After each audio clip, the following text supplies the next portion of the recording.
We've got a stunning military operation, a captured president, and an entire nation's future hanging in the balance. In this explainer, we're going to break down the dramatic U.S. intervention in Venezuela and really unpack what it all means for the world. So, picture this. It's January 3rd, 2026, in Caracas. The day is just starting, but before the sun is even up, the sky over the capital is filled with the sound of aircraft flying low and the flash of explosions. A secret operation is underway, and it's one that is about to change the course of a nation. And it didn't take long for the world to learn its name, Operation Absolute Resolve. So what exactly went down in those chaotic early morning hours? Here's the breakdown. U.S. Special Operations Forces, we're talking Delta Force with CIA support, they executed this incredibly swift and massive strike. Their main targets were President Nicolás Maduro and his wife, Cilia Flores. Both were captured and, get this, immediately flown to New York to be arraigned on a whole list of charges, including narco-terrorism. It was a really dramatic escalation after a months-long pressure campaign. Okay, an action this drastic, it demands a reason, right? So how did the U.S. administration justify this pretty unprecedented military intervention against a sovereign nation? Well, the core of the official story came directly from the president. This quote frames the whole operation not as an act of aggression, but as a defensive measure, a direct response to threats against the United States. The official argument really stood on three main pillars. First, stopping drug trafficking, with the administration accusing Maduro of personally leading a criminal network called the Cartel of the Suns. Second, halting illegal immigration, claiming that Maduro was literally emptying prisons and sending gang members north.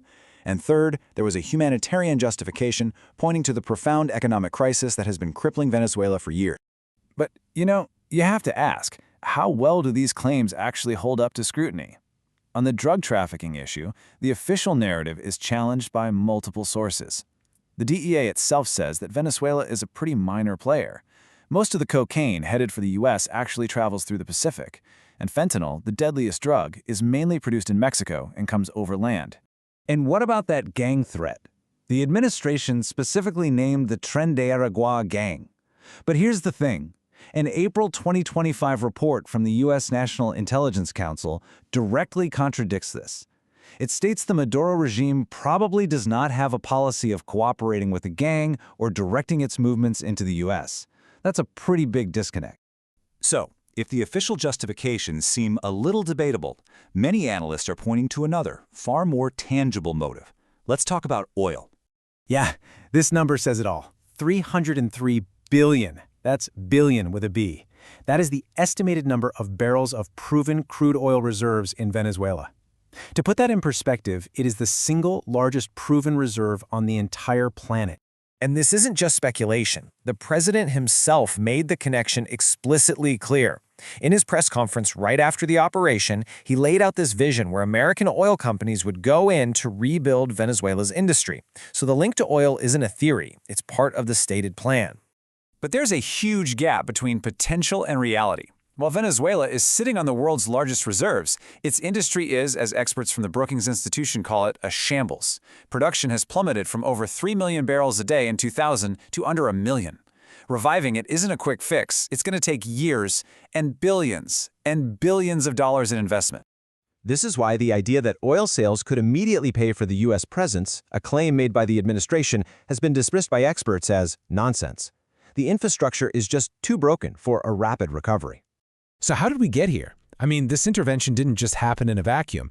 It was really the culmination of decades of decline and escalating tensions. The story really starts with Hugo Chávez's election in 1998. When he died in 2013, his hand-picked successor, Nicolás Maduro, took over. Just a year later, global oil prices collapsed, shattering Venezuela's economy, which was almost entirely dependent on oil exports. The result was catastrophic hyperinflation. After a 2024 election that international observers called fraudulent and a maximum pressure campaign in 2025 that saw the U.S. striking boats off the coast, the stage was set for this dramatic confrontation. And we can't forget the human cost of this collapse. An estimated 8 million Venezuelans have fled their homeland. That's nearly a quarter of the entire population, creating one of the largest refugee crises in the world. So why does a country with so much wealth fail so spectacularly? This brings us to a key concept: the resource curse. Research from groups like the Atlas Network highlights this paradox. Immense oil wealth without strong, democratic and accountable institutions to manage it can actually fuel corruption and authoritarianism rather than prosperity. It's a textbook case of what happened in Venezuela. So, with Maduro gone, Venezuela faces a deeply uncertain future. What happens next is a web of legal questions, political chaos, and international debate. And that starts with the most fundamental question of all. Was this operation even legal under U.S. and international law? Legally, you've got two opposing views. The administration argues the president has the constitutional authority to use limited force without congressional approval to protect U.S. interests. The counterargument is that this action violates both the U.S. War Powers Resolution and the UN Charter's prohibition on the use of force against another state. It's a legal clash of massive proportions. On the ground, the immediate aftermath is just chaotic. Maduro's vice president, Delcy Rodríguez, was sworn in as interim leader. Meanwhile, the popular opposition leader and Nobel Peace Prize winner, María Corina Machado, has been sidelined by the U.S. Internationally, allies are divided, and the administration itself has presented contradictory visions for America's future role. Which leaves us with this final, critical question. A brutal dictator with a record of human rights abuses is gone.